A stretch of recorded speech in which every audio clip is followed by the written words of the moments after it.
tälleen jokainen hevonen aina näyttää jossain vaiheessa tämmöiseltä kangaskasalta. Mutta täältä tulee tätä suuta. Se on nyt ommeltu. Ja sitten mä aloitin täältä leuan alta jatkamaan. Olen menossa nyt tänne poskeen. Eli mä ompelen käsin jonnekin tänne asti. Ja sitten on koneompelua seuraavaksi.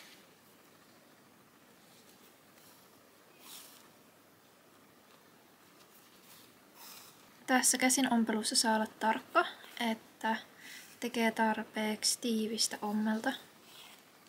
Ja tietenkin, että mistä sen neulan laittaa.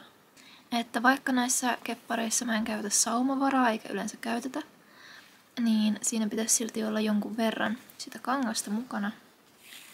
Että jos tämän neulan laittaa tänne todella reunaan, niin se ei oikein mene siihen kankaaseen edes kiinni. Ja sitten kun täyttää vahvasti, niin se saattaa siitä sitten lähteä irti silleen, että siihen tulee reikä. Ja kun mä ompelen käsin, niin mä ompelen pykäpistoilla. Pykäpisto, tai toisin sanoen ilmapallosolmu, tulee siis niin, että sä vedät neulan silmukan läpi. Eli sä pistät neulan kankaasta läpi, sitten kiepautat etusormen ja peukalon lankaan, joka jää semmoiseksi isoksi silmukaksi. Otat neulan sieltä ja vedät neulan sieltä langan läpi. Sä voit myös vetää sen langan ihan normaalisti, eli sä teet piston, vedät lankaa, kunnes siinä on enää semmoinen pieni lenkki jäljellä, ja siitä kohtaa sitten vedät sen neulan läpi. Eli sama asia. Niin se ei lähde silleen purkautumaan. Et sitä ei tarvitse pelätä, jos kepparin tulee reikä. Että se lähtee siitä niinku purkautuu ja sitten se koko keppari on ihan niinku purkautuneena. Mutta aina silloin tällöin saattaa tulla reikä. Ja reijät mä yleensä korjaan ihan vaan sieltä päältä ompelemalla. Että sen pystyy helposti tehdä, täytyy olla vaan oikein väristä lankaa. Ja tietenkin täytyy osata silleen siististi se tehdä, että se näyttää kivalta. Tosiaan mä suosittelen käsin ompelua varsinkin aluksi, kun tekee keppareita, koska koneella onnistuu myös, mutta se saattaa olla jopa vähän hankalampaa. Ja jos haluaa nämä suut ja täältä nämä muodot pään alta hyvin esille, niin niitä ei silloin kannata tehdä koneella. Eli mä en ikinä tee niitä koneella, että mä teen vaan noin suorat osuudet. Ja suorissakin osuuksissa se on aika haastavaa. Et käsin ommellen saa silleen pidettyä vähän sitä kontrollia paremmin, kunhan on siinä silleen kärsivällinen myös. Nyt me tultiin tänne kaulaan. Tässä täytyy olla tarkka tässä kaulassa myös, että saa siihen tarpeeksi paljon näitä ompeleita, että se pysyy nätisti kasassa. Ja sitten mä ompelen tosta ihan pikkasen alaspäin ja tämän voi sitten tehdä koneella.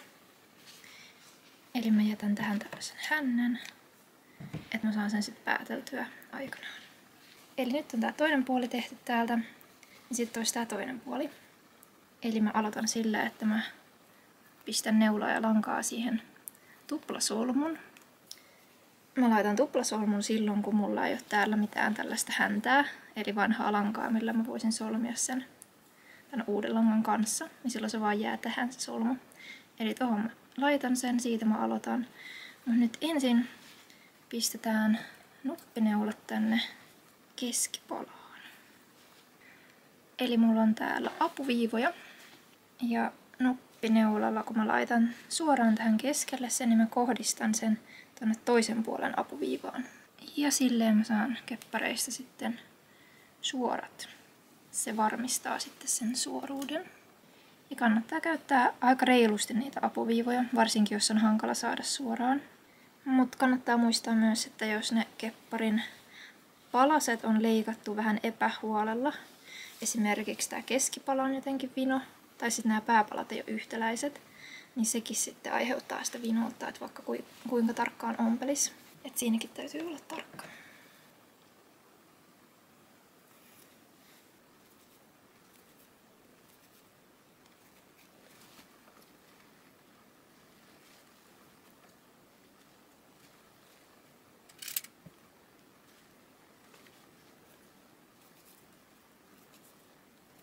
Ja tässä vielä muutama klippi tämän kepparin teosta.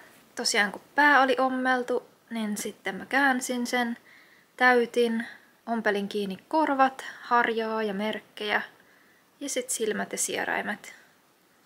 Ja lopuksi vielä tein vähän värityksiä.